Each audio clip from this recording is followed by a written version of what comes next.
Imagine you are 19 years old. You come from a working-class district in Montreal. Your father is difficult. Your hands are rough from construction work and the restless pull of youth. The year is 1940, and Canada has declared war on Germany, and something in you, something you cannot quite name, drives you to a recruiting office to sign your name on a page that will alter every year that follows. You are assigned to Le Régiment de la Chaudière, a French-Canadian regiment. The name means nothing to the wider world yet, but it will. You are sent first to Valcartier, near Quebec City, then to Sussex, New Brunswick. The training is cold, repetitive, and unromantic.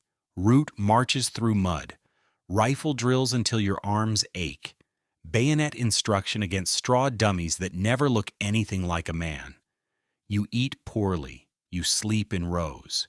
You learn to obey before you learn to think. In July 1941, your regiment boards a ship and sails to Scotland. For nearly 3 years, you remain in Britain. 3 years. Not 3 weeks, not 3 months.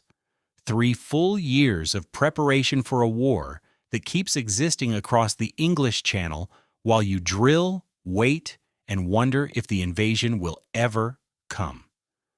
During those years, you are trained in things you did not expect: signals, observation, marksmanship. You spend long hours on firing ranges in the Scottish rain, learning to put rounds through targets at distances that make other men squint and guess. You don't guess. Something in your eye, in your breathing, in your patience, makes you accurate. The sergeants notice. Eventually, the officers notice too. By 1944, you are no longer simply an infantryman in the line. You have been folded into the scout platoon. You carry a Lee Enfield. You wear the Chaudière badge. But your role is different. You are trained to move ahead of the company, to observe without being observed, to find the enemy before the enemy finds your friends. You do not yet call yourself a sniper, but the regiment does. And on the morning of June 6, 1944, you prepare to board a landing craft and cross the Channel into France with the rest of the 8th Canadian Infantry Brigade, 3rd Canadian Infantry Division. Thousands of men are doing the same thing along the coast of England. Nobody notices you specifically. Nobody should. Your job from this day forward is to be invisible. But before we cross that channel, we need to understand what you are walking into. Normandy in June 1944 is not simply a battlefield.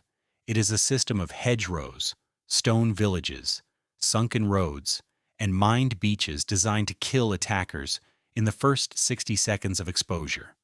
And the role you have been given, the role of the scout sniper, places you at the forward edge of that exposure, alone, with a bolt-action rifle and a pair of eyes, expected to see what others cannot, and to report it or end it before it reaches the platoon. That is where this story truly begins. Not with myth, not with legend, with a skinny French-Canadian kid in a damp uniform sitting in the belly of a landing craft, listening to the engines rumble, watching the gray water rise and fall, and wondering if the shore he is about to touch will be the last piece of ground he ever stands on. The training in England was not glamorous. It is important you understand that because the story that comes later will make it easy to forget where it started. It started in the quiet, in the ordinary, in the dull rhythm of a soldier being shaped by repetition. Every infantry battalion in the Canadian Army carried a small number of men designated for scout and sniper duties. They were not a separate force. They were pulled from the ranks, selected not by ambition, but by demonstrated aptitude. If your shooting scores were consistent, if your field craft was better than average, if you did not panic during exercises, your name was written down somewhere. Eventually, someone tapped your shoulder and told you to report to a different part of the camp. You were one of those men.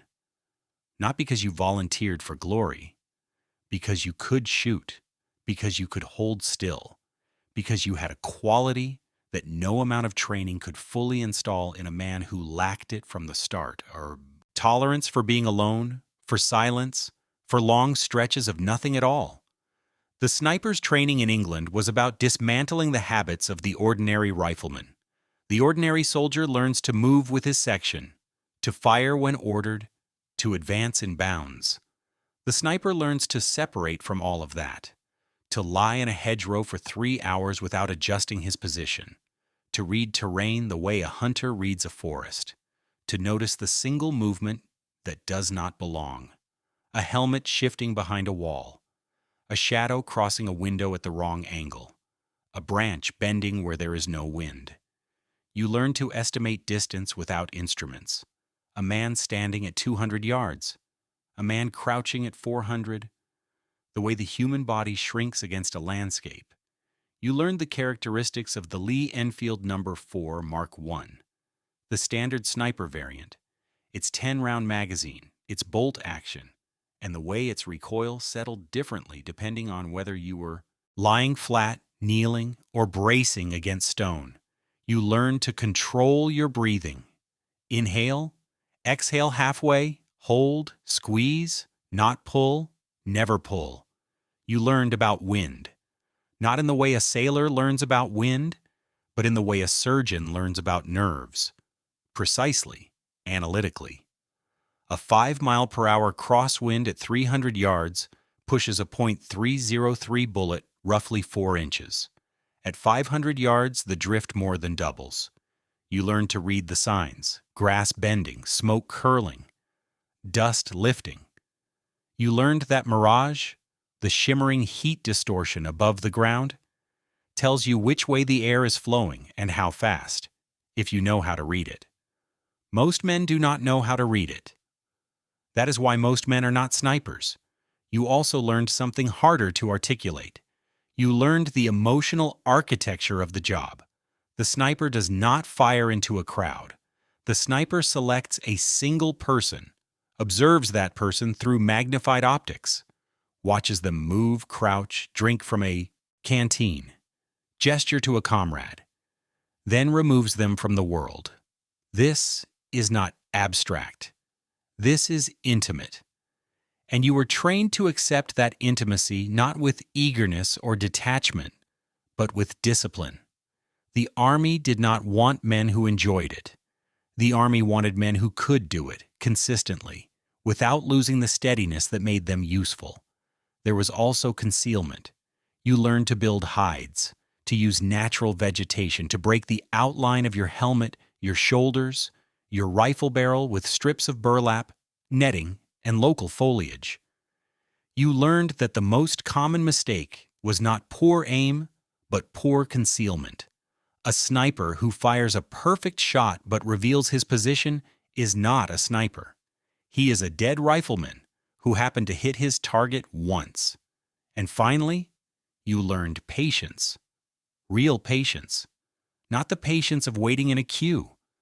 The patience of lying in wet earth, with insects moving across your face, your bladder full, your legs cramping, watching a stretch of road or a shattered building for a sign of movement that might not come for hours. The patience of understanding that your value was not measured in kills, but in information. A sniper who observes and reports saves more lives than a sniper who fires and relocates. The rifle was the last resort. The eyes and the mind were the primary weapons. By the spring of 1944, you had absorbed all of this. You were lean. You were quiet. You carried your rifle like an extension of your skeleton. You did not boast. Snipers who boasted did not last long. You simply existed inside the regiment as one of its quiet instruments, ready. And on the 5th of June, you boarded a ship with the rest of Le Régiment de la Chaudière. The channel was rough. The air was cold. You crossed in darkness and arrived in the gray dawn light off the coast of Normandy, near a village called Bernières-sur-Mer. Subscribe if you want more hidden WWII. WWII histories told carefully. The beach was not what you expected. You had trained for opposition, for bullets hitting the water around the landing craft, for mines beneath the sand. And those things were present. But by the time the Chaudières landed, the first wave, the Queen's Own rifles, had already paid the initial price. They had taken the worst of the machine gun fire and cleared the immediate defenses at great cost. Your regiment came in behind them, passing through the wreckage of the initial assault, landing near Bernières-sur-Mer at roughly 8:30 in the morning. The tide was rising. Mines that had been visible at low water were now concealed. Several landing craft struck them. Some men had to throw off their equipment and swim. You came ashore soaked, cold, loaded with ammunition, and stepped onto French soil for the first time. The noise was enormous. Naval guns firing behind you, mortars landing ahead, the crack and whine of small arms ricocheting off stone, and under all of it, the sound that no training range replicates, the sound of men shouting not in drills, but in genuine fear and urgency. Your regiment's task was to pass through the Queen's Own rifles and push south, inland, toward the German positions. Almost immediately, progress was halted. An 88mm gun on high ground above Bernières-sur-Mer began firing with devastating precision. Self-propelled guns were destroyed in under a minute. Machine gun crossfire swept the roads. Reconnaissance parties were sent out to locate the hidden positions. You were part of this work, crawling forward through long grass, watching for muzzle flash, reporting what you saw. The Chaudière pushed through. By evening, the 8th Brigade had advanced farther inland than almost any Allied unit on D-Day. But the cost was immediate and visible. Dead men in the streets of French villages, burning vehicles, prisoners being marched to the rear with their hands on their heads, looking as young and as frightened as the men, guarding them. And in the hedgerows south of the beach, the war became something else entirely. Normandy's bocage country was ancient farmland divided by thick earthen banks, topped with dense vegetation. Each field was a sealed compartment. You could not see into the next one until you entered it. The Germans understood this terrain. They placed machine gun positions at the corners of fields, sited to create overlapping fields of fire. They used snipers of their own, hidden in trees and ruined buildings, to pick off officers and radio operators. This was where your training met its first real examination. In the bocage, the scout sniper was not a luxury. He was a necessity. Because the only way to advance through that maze without losing half the platoon was to send someone ahead who could see what was waiting. Someone who could identify a concealed position by the faintest irregularity, a patch of earth that had been recently disturbed, a gap in a hedgerow that was too clean, too deliberate, indicating a firing lane, a shadow in a window that was not a curtain, but a man. You did this work, day after day, crawling forward before the platoon moved, lying still in ditches while the company advanced behind you, firing only when you were certain, because every shot revealed your position, and in the bocage, revelation meant death. The hedgerows of Normandy taught you something that no range in England could. They taught you that precision was not just a skill. It was a form of survival, not only yours, but the survival of every man walking behind you who trusted that you had already cleared the path. And then, on the same day you landed, something happened that would mark the beginning of your legend.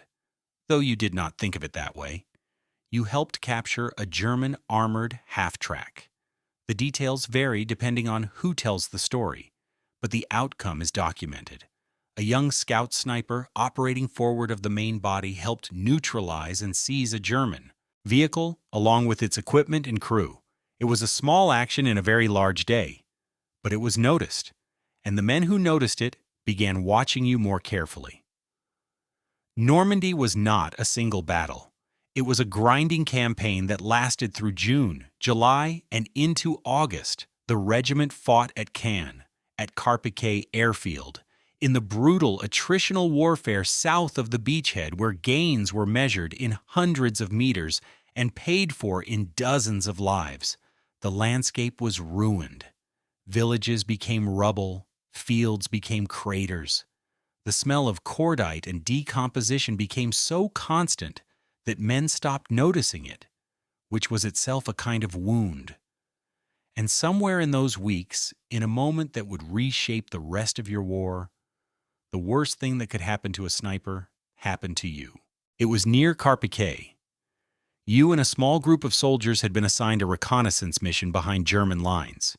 You encountered an SS patrol. The engagement was fast and violent. You killed several of the enemy soldiers, but the last one, wounded and desperate, threw a phosphorus grenade. Phosphorus burns at extreme temperatures. It clings to skin. It ignites on contact with air. The grenade detonated near your face. When the chaos subsided and the medics reached you, the damage was clear. Your left eye was destroyed. 80% of its vision gone. You were taken to a military field hospital. The doctors assessed the wound. Their conclusion was straightforward. Your war was over. You would be evacuated to England, treated, and eventually sent home to Canada. A medical discharge. Honorable, final, you refused. The reasoning was not complicated, and you did not dress it in philosophy. You were a sniper. A sniper aims with one eye, the dominant eye, your right eye, the eye. You had always used to sight your rifle?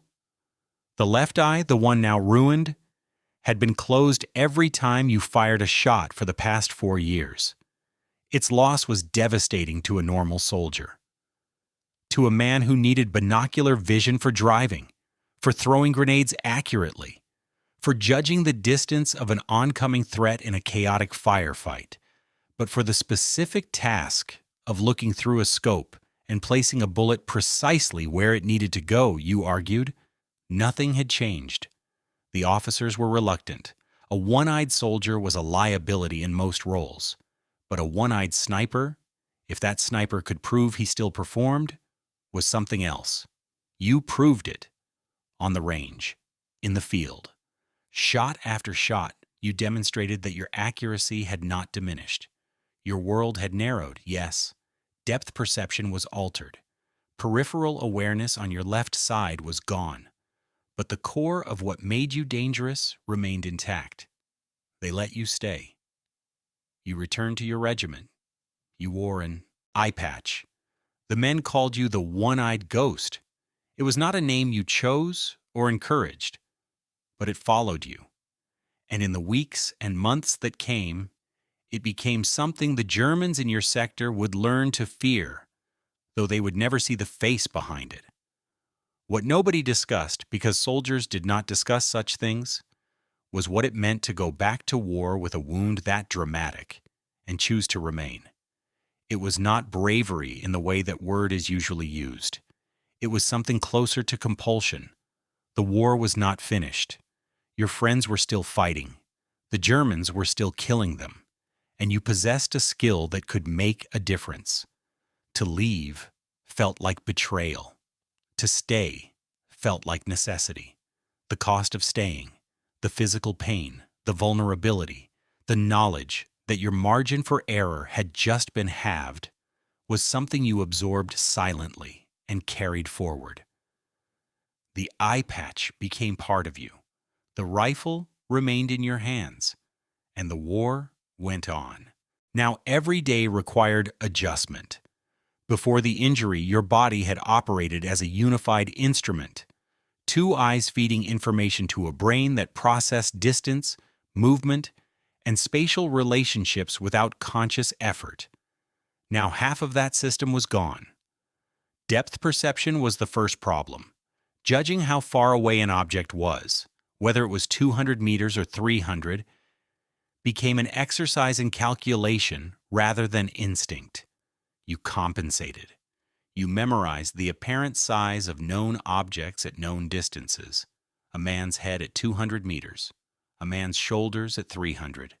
A vehicle at 500. You built a mental catalog of references and consulted it every time you raised your rifle. Wind estimation became harder too, but not because of the eye, because Normandy had given way to the long push across France and into Belgium, and every new landscape changed the wind patterns. Open fields behaved differently than urban streets. River valleys funneled air in ways that hilltops did not. You adapted. You watched grass move. You watched smoke drift. You felt the air against the wet side of your finger, a primitive tool that still worked when optics and training tables failed. What the injury did, more than anything, was slow you down. And for a sniper, slowness was not a weakness. It was an advantage. Before the wound, you had been quick, confident, occasionally reckless. Now every shot demanded a longer pause, a deeper breath, a more careful alignment.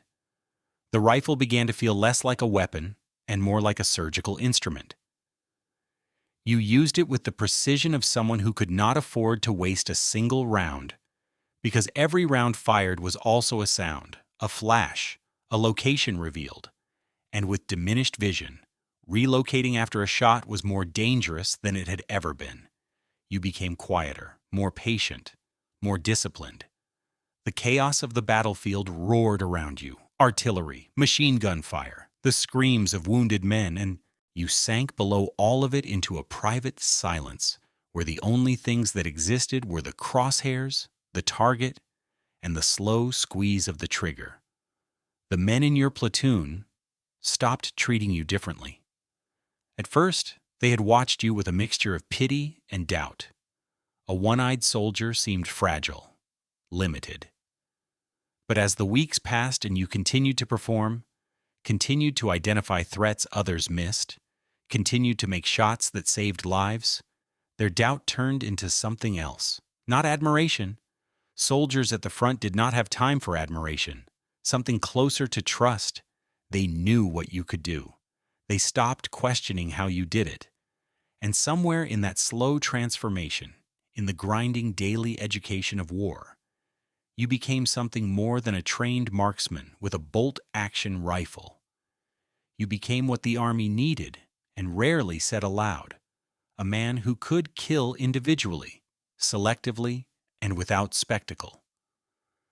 A man whose value lay not in the volume of fire he produced, but in the precision of it.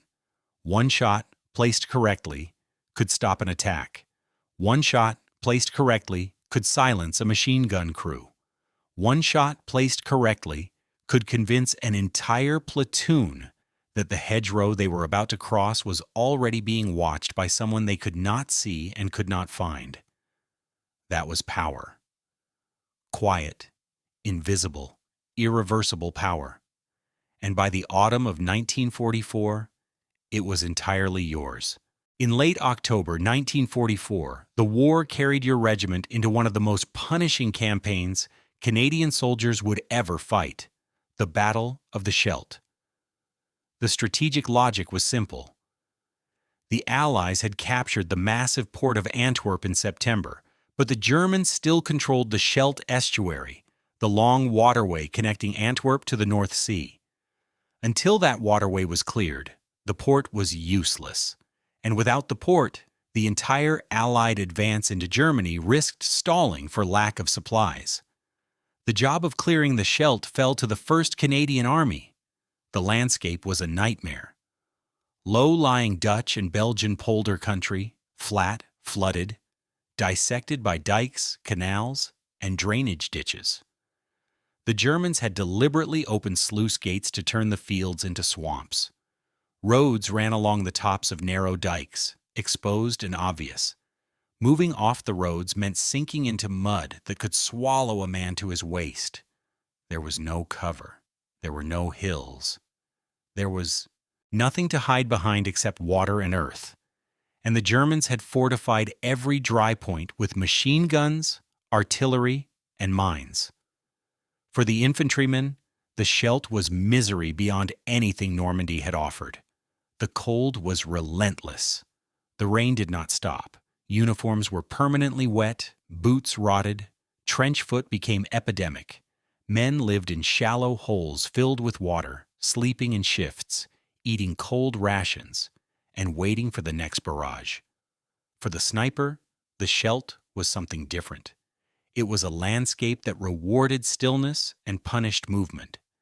In that flat, featureless terrain, the man who moved first was the man who died first. A soldier, rising from a ditch to cross open ground, was visible for hundreds of meters. The sniper, lying motionless in a hide, could wait for exactly that moment. And the German snipers did the same. You hunted and were hunted. You lay in waterlogged positions for hours, your rifle wrapped in oilcloth to keep the action dry, your body trembling with cold, watching through your scope for the flicker of movement that meant a target, a helmet edge, a hand adjusting a sandbag, an officer consulting a map behind what he thought was adequate cover. You learned to wait for the moment of exposure, the half second when the target paused, and to use it without hesitation. During this campaign, your regiment sent you to search for a group of soldiers who had failed to return from a patrol. The details of what happened next are part of the documented record. You went forward alone. You found evidence that the missing men had likely been captured, and then you encountered the enemy directly. Through a combination of stealth, aggression, and an uncanny ability to exploit the Germans' disorientation, you captured the first soldier, used him to lure others, and eventually compelled an entire company of roughly 100 men, including their commanding officer, to surrender. SS troops nearby opened fire on the surrendering column, killing 7 prisoners. You ignored the incoming fire, continued marching your captives toward Canadian lines, and directed a passing tank to suppress the SS position.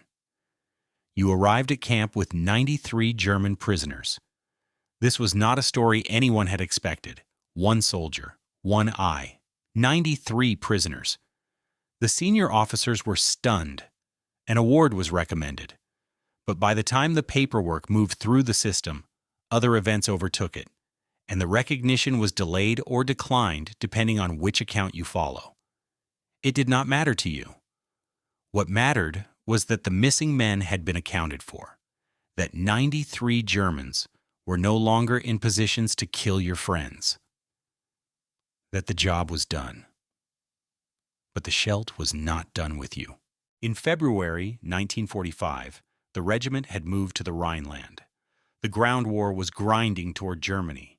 Every village was contested. Every road was mined. Every bridge was a question mark. You were helping a military chaplain load the bodies of dead soldiers into a universal carrier. The dead had been recovered from a destroyed tank. It was ugly, heavy, necessary work. The kind of work that happened constantly and appeared in no dispatches. When the loading was finished, the chaplain and the driver took the front seats. You climbed into the back. The carrier rolled forward, and then the world detonated beneath you. A landmine. The explosion killed the chaplain and the driver instantly. You were thrown into the air. You came down on your back. The blast fractured your spine in 3 places.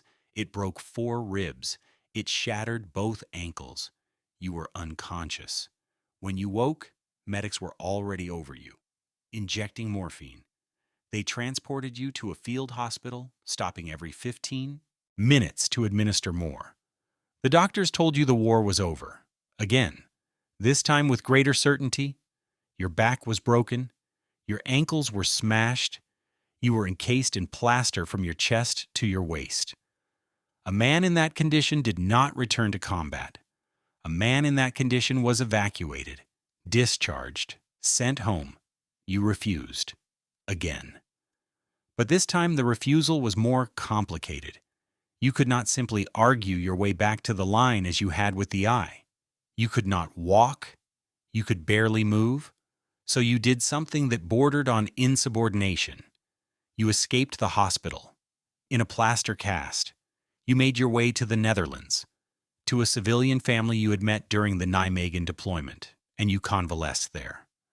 For nearly a month you healed outside the official medical system. Your regiment knew there were discussions, but no charges were filed. And on the 29th of March, 1945, still carrying the pain of a broken back, still limping on ankles that had not fully mended, you rejoined Le Régiment de la Chaudière. The war had 5 weeks left. You did not know that. Nobody did. What you knew was that you could still hold a rifle. You could still see through the scope. And the regiment was moving north, into the Netherlands, towards cities still occupied by German forces. You had no way of knowing that the most extraordinary night of your life, and one of the most improbable episodes in the entire war, was less than 3 weeks away. By early April 1945, the Canadian advance through the Netherlands had reached the province of Overijssel. The German army was collapsing, but not uniformly. In some sectors, the enemy surrendered willingly, relieved that the war was ending. In others, particularly where SS and Wehrmacht units mixed, the resistance was fanatical. You could not predict which kind of fight waited in any given city until you entered it. The Régiment de la Chaudière approached the city of Zwolle. It was a significant place. 50,000 civilians lived there. The city was known to have German defenders, but their strength, composition, and disposition were unclear. The Allied plan was straightforward and brutal. If the city could not be taken by ground assault, it would be subjected to an artillery bombardment before the infantry moved in. An artillery bombardment on a city of 50,000 people. The word bombardment is clean on paper. In reality, it means high explosive shells falling on houses, on churches, on schools, on families hiding in cellars. It means masonry collapsing. It means fires that cannot be fought because the fire brigades are crouching in shelters. It means children dying for the tactical objective of softening enemy defenses. The officers knew this. The soldiers knew this. Everyone knew this. On the evening of April 13th, the regiment's commanding officer asked for 2 volunteers. The mission was reconnaissance. 2 men would slip into Zwolle under cover of darkness. Their objectives were to gauge the size and location of the German garrison and, if possible, make contact with the Dutch resistance. The information they brought back would determine whether the artillery barrage was necessary. You stepped forward. So did your friend, Corporal Wilfred Arsenault. Welly. You had served together through Normandy, the Scheldt, the Rhineland. He was one of the men you trusted most in the regiment.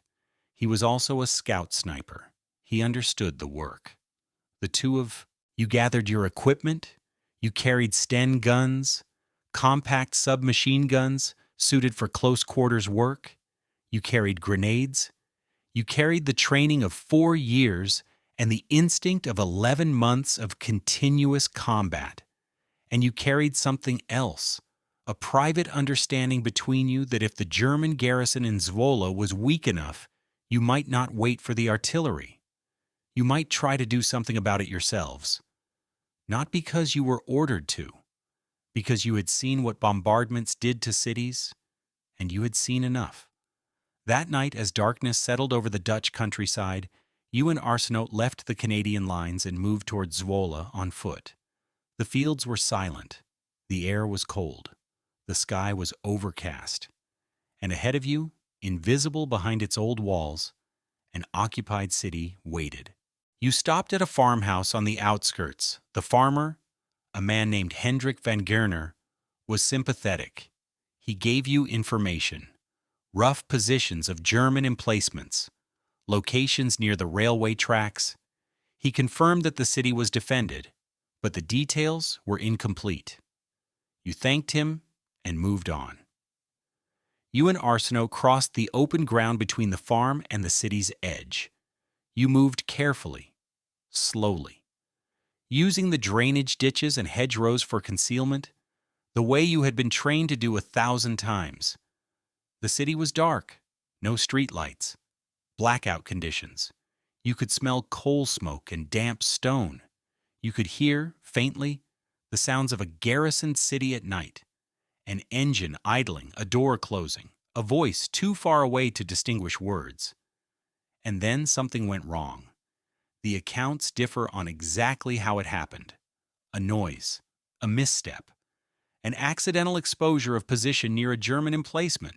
What is certain is that machine gun fire erupted. The darkness split apart with muzzle flash and the deafening chatter of automatic weapons. Arsenault was hit. He was killed. Your friend, your partner on this mission, the man who had walked beside you through the worst year of the war, gone. In a burst of gunfire on a dark road at the edge of a Dutch city, 3 weeks before the war ended. You were alone, inside enemy territory, with the sound of that gunfire still echoing, meaning the Germans now knew someone was out here. Every tactical instinct said retreat, fall back to the Canadian lines, report what you had learned. Let the artillery do its work in the morning. That was the rational choice, the safe choice, the choice that any commanding officer would have endorsed. You did not make that choice. Something shifted inside you. The loss of Arsenault did not make you cautious. It made you certain, not reckless, not suicidal, certain. You had come here to save a city from bombardment. Arsenault had died trying to do the same thing, to retreat.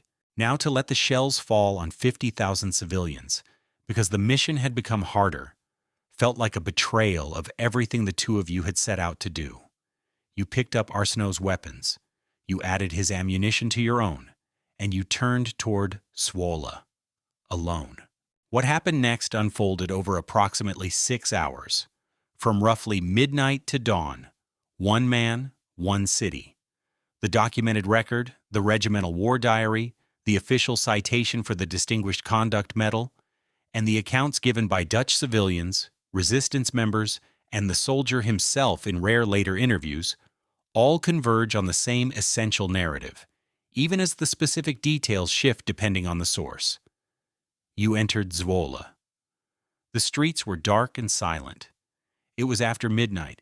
The German garrison was dispersed throughout the city, some in defensive positions, some billeted in commandeered buildings, some simply asleep. They did not know that only one man had entered their perimeter. They expected, if anything, a Canadian force. You gave them one. You moved through the streets firing your Sten guns from different locations. You threw grenades at German positions. You created noise, chaos, and the impression of a coordinated assault coming from multiple directions simultaneously. When you encountered German soldiers, individually or in small groups, you engaged them. You killed several. You captured others. You released at least one officer with a deliberate message that a major Canadian attack was underway, and the garrison should withdraw before it was overwhelmed. You found the Gestapo headquarters. You set it on fire. The flames rose above the rooftops, visible across the city, an unmistakable signal that the occupation's infrastructure was burning. You made contact with the Dutch resistance. You organized them into patrols. You posted them at strategic points throughout the city.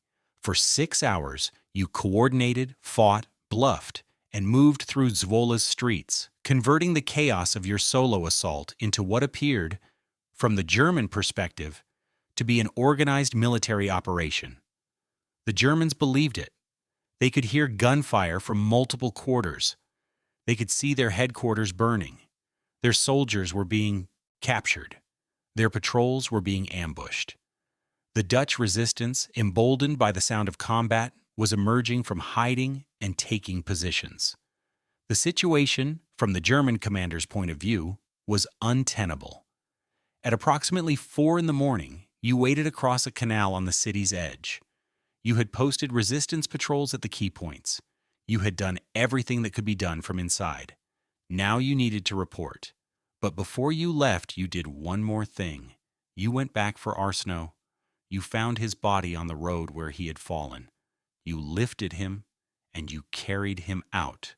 By dawn, the German garrison was withdrawing from Zwolle. Not fighting. Withdrawing.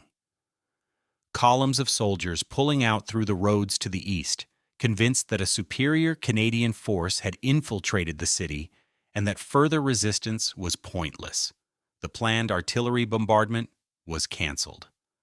That morning at 9 o'clock, you walked into the Canadian lines and reported to the commanding officer that Zwolle was liberated. The Régiment de la Chaudière entered the city without firing a shot. Inside Zwolle, something was happening that you did not stay to see. 50,000 people were waking up to a world that had changed overnight. For 5 years, the city had lived under Nazi occupation. 5 years of curfews, rationing, fear, informants, arrests. 5 years of watching young men taken away. 5 years of learning to say nothing, to trust no one outside your family, to keep your radio hidden and your opinions silent. And now the streets were empty of Germans. Resistance. Fighters stood at the corners. Dutch flags appeared in windows. People stepped outside, looked around, and understood. Civilians poured into the streets. They wept. They embraced strangers. They shouted. They sang.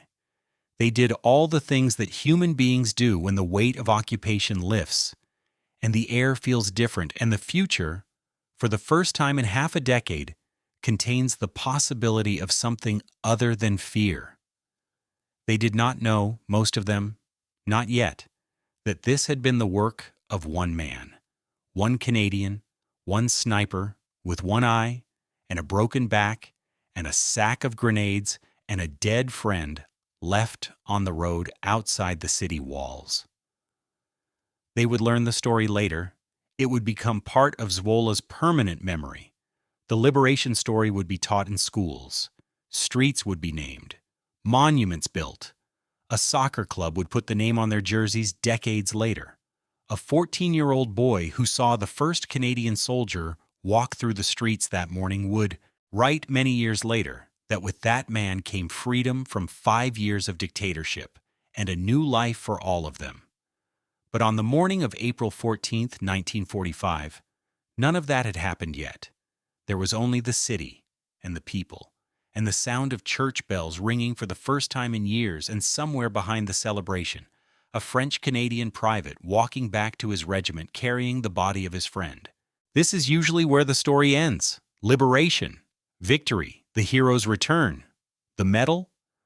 The Distinguished Conduct Medal was awarded, the only one this soldier would accept during the Second World War, and it would later be joined by a second, earned in Korea, making him the only Canadian in history to receive the DCM in 2 separate wars. But this is not a story about medals. This is a story about what it means to be a sniper. And the truth of that, the real truth, is not the night in Zwolle. The night in Zwolle was the culmination. The truth is everything before it. The truth is the 3 years in England, lying in cold rain on firing ranges, learning to hold perfectly still while every instinct demanded movement. The truth is the beach at Bernières-sur-Mer, soaked and shivering, moving inland through smoke and noise toward an enemy you could hear but not yet see. The truth is the hedgerows, where you crawled forward alone, knowing that one wrong step would draw fire from 3 directions. The truth is the phosphorus grenade that burned your face and took your eye, and the decision, quiet and absolute, to remain. The truth is the Scheldt, where the mud tried to swallow you and the landscape offered no cover, where you lay for hours in freezing water watching for the flicker of a German helmet and knowing that another German was doing the same thing, watching for the flicker of yours. The truth is, 93 prisoners marched to the rear by a man who had no business being alive, let alone capturing an entire company.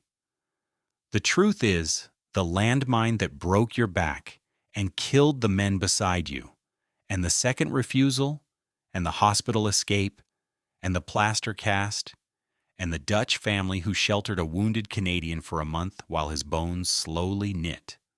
The truth is Wilfred Arsenault, dead on a dark road, and the rage and grief and clarity that followed. The truth is 6 hours alone in a city of 50,000, making decisions that no officer had ordered, with no support, no reinforcement, and no guarantee that any of it would work. And beneath all of that, beneath every specific event, the deeper truth of the sniper's war: stillness, patience, intimacy with the target, the slow squeeze, the single round, the body falling, the silence after, and then the waiting, the long, empty, terrible waiting, before the next shot is needed, or the next order arrives, or the next day begins. People who heard the story later used words like heroism, like legend, like miracle, but the man himself rarely spoke of it. He went home to Montreal after the war and worked as a pipe fitter. His children knew nothing of Zwolle until a Dutch official arrived at their door 30 years later. When his wife asked why he had never mentioned liberating a city by himself, his answer was simple: he did not think anyone would believe him. That silence is the final truth. The sniper's war is fought in silence, and for many it ends in silence too, not because the stories are not worth telling, but because the men who lived them understood something that audiences rarely do: that the distance between heroism and horror is measured in millimeters, that the same precision that saves a city also takes a life, that the scope does not distinguish between the man you kill and the man you might have been, and that the weight of all those carefully aimed, carefully timed, carefully placed shots never fully lifts, even decades later, even in peacetime, even when the eye patch comes off and the rifle is locked away and the only battlefield left is the one inside the mind that never stops replaying the crosshairs settling, the breath held, the trigger pulled, and the world changing, one precise round at a time.